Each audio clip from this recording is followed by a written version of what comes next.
नमस्कार दोस्तों, हमारा प्रश्न है कि मिश्र धातु किसे कहते हैं, ये हमें बताना है। साथ ही तीन मिश्र धातुओं के नाम, उसके अवयव किन किन से मिलकर बना है और इसके उपयोग भी हमें बताने हैं।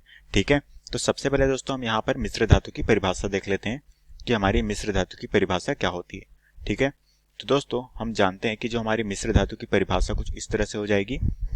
दोस्तों हम जानते हैं कि दो या दो से अधिक धात्विक तत्व, तो हम लिख लेते हैं यहाँ पर दो या दो से अधिक धात्विक तत्व, ठीक है, दो या दो से अधिक धात्विक तत्व के आंशिक या फिर पूर्ण ठोस विलयन के आंशिक या फिर पूर्ण ठोस विलयन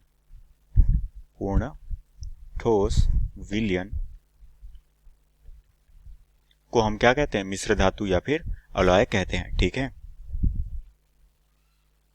को हम मिश्र धातु कहते हैं। तो ये हो गई दोस्तों हमारी मिश्र धातु की परिभाषा। ठीक है, तो अब दोस्तों हम देखते हैं कि हमें और क्या पूछा गया है। हमें यहाँ पर मिश्र धातुओं के नाम पूछे गए हैं, उसके अवयव पूछे गए हैं और उसके उपयोग पूछे गए हैं। ठीक है, तो सबसे पहले दोस्तों मैं यहाँ पर एक टेबल बना लेता हूँ जहां पर हम मिश्र धातुओं के नाम और उसके कुछ उपयोग देखेंगे। ठीक है, तो दोस्तों यहाँ पर हमारा कुछ मिश्र धातु होगा और यहाँ पर हम उसके उपयोग और उसके अवयव के बारे में देखेंगे। ठीक है, तो सबसे पहला मिश्र धातु है दोस्तों हमारा, वो हो जाएगा, हम जानते हैं कि हमारा मिश्र धातु क्या होता है, एक स्टेनलेस स्टील। ये हमारा एक मिश्र धातु का यौगिक है।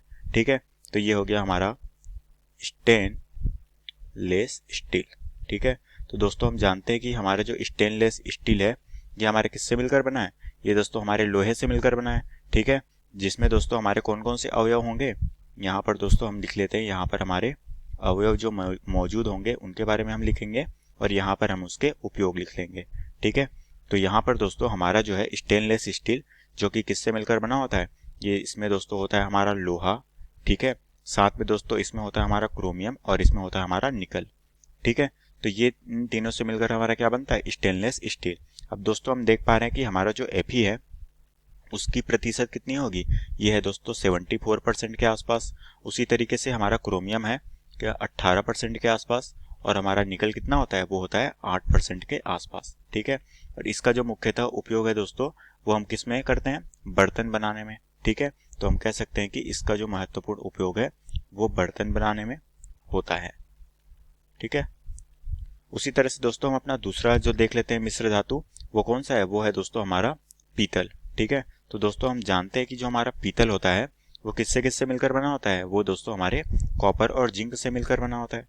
ठीक है, तो दोस्तों यहाँ पर हमारा जो कॉपर है वो कितने परसेंट मिला होता है, वो होता है दोस्तों लगभग 60 से लेकर 80% के आसपास। ठीक है, उसी तरीके से हमारा जो जिंक मिला होता है वो होता है 40 से 20% के आसपास। ठीक है, तो दोस्तों हम जो जानते हैं पीतल का उपयोग किस में करते हैं, पीतल का जो महत्वपूर्ण उपयोग है दोस्तों वो सिक्के बनाने में। ठीक है, साथ ही बर्तन बनाने में इसका उपयोग किया जाता है। साथ में दोस्तों हमारे मशीन के पुर्जे बनाने में भी इसका उपयोग किया जाता है। ठीक है, तो मशीन के पुर्जे बनाने में इसका उपयोग किया जाता है। ठीक है, अब दोस्तों हम अपना तीसरा देखते हैं जो कि हमारी तीसरी मिश्र धातु है, वो कौन सी होती है, वो है दोस्तों हमारी एल्निको। ठीक है, तो दोस्तों हमारी जो एल्निको होती है, एल्निको वो किससे मिलकर बनी होती है, ये होती है दोस्तों हमारी Fe और निकल से मिलकर बनी होती है। ठीक है, जो कि हमारी लोहा और निकल से मिलकर बनी होती है।